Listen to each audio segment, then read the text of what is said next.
कि बहुत सारे कमेंट्स भी आते हैं कि हमारे पीरियड टाइम ओवर हो गया, उसके 10 दिन बाद फिर से स्पॉट्स आ रहा है, 1 ड्रॉप आया है, 2 ड्रॉप आए हैं, 1 से ज्यादा ही ब्लीडिंग हो रही है। तो ऐसा क्यों होता है? आज के वीडियो में हम इसी टॉपिक पे बात कर रहे हैं और आप लोगों ने जो इससे रिलेटेड बहुत सारे कमेंट किए थे तो उसके जवाब भी आपको इस वीडियो में मिल जाएंगे। तो चलिए वीडियो स्टार्ट करते हैं। पसंद आए तो प्लीज एक लाइक जरूर दें। पीरियड्स के बाद स्पॉटिंग होने के कुछ खास रीजन होते हैं। जब आपका पीरियड टाइम ओवर हो जाता है उसके बाद के जो बीच के 10 दिन होते हैं, मान लीजिए 12 से पीरियड के 12 से लेकर के 20 दिन के जो बीच का समय होता है, ये ओव्यूलेशन का टाइम होता है। और इसके बाद के जो लास्ट के 10 दिन बचे होते हैं, पीरियड आने के पहले के जो 10 दिन होते हैं, ये आपका एक प्लांटेशन फेज होता है, जब प्रेगनेंसी प्रोसेस में आ जाती है। अगर आपने प्रेग्नेंट होने के लिए ट्राई किया है, रिलेशन अपने टाइम से बनाया है तो अब अगर आप अपने ओव्यूलेशन टाइम पे रिलेशन बनाते हैं तो इस टाइम पे क्या होता है, बहुत सारे लोगों को रिलेशन बनाने के बाद स्पॉटिंग होती है, जिसे देख के वो घबरा जाते हैं। सबको नहीं होती है ये चीज, सिर्फ 25% वीमेंस को ही होती है।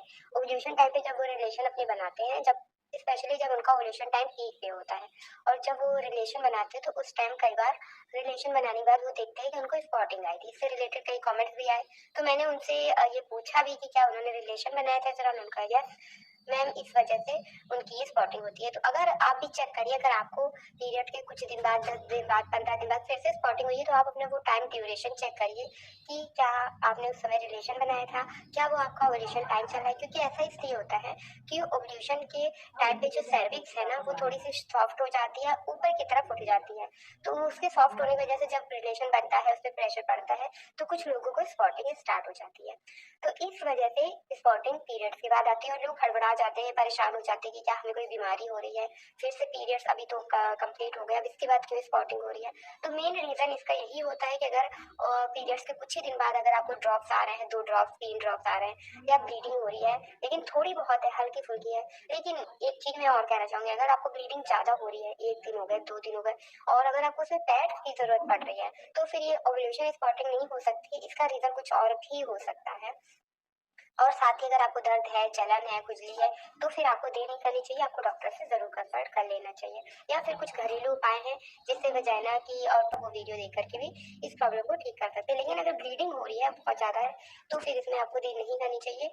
अगर सिर्फ स्पॉट्स आ रहे हैं, 2, 4, 10 स्पॉट्स आ रहे हैं, 1 दिन आया, 1.5 दिन आया और फिर बंद हो गया, तो ये डायरेक्टली ओव्यूलेशन स्पॉटिंग ही होती है। तो इसमें टेंशन वाली कोई बात नहीं होती है। इससे ज्यादा होने पर फिर बात टेंशन की ही होती है। तो इसलिए अगर आपको कभी भी पीरियड्स के कुछ दिन बाद स्पॉटिंग आए, तो आप अपना वो पहले टाइम चेक करिए, आप पहले अपनी पीरियड साइकिल चेक करिए। अगर आपको अपना ओव्यूलेशन टाइम पता है तो आपको पता चल जाएगा कि ये मेरा ओव्यूलेशन टाइम है।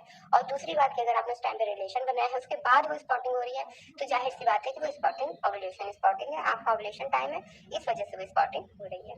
तो ये है वो खास जानकारी जिससे रिलेटेड आप लोगों के बहुत सारे कमेंट्स आते हैं कि मैम बहुत ज्यादा परेशान है, हमें स्पॉटिंग हो रही है, क्या कारण है, क्या हमें कोई बीमारी हो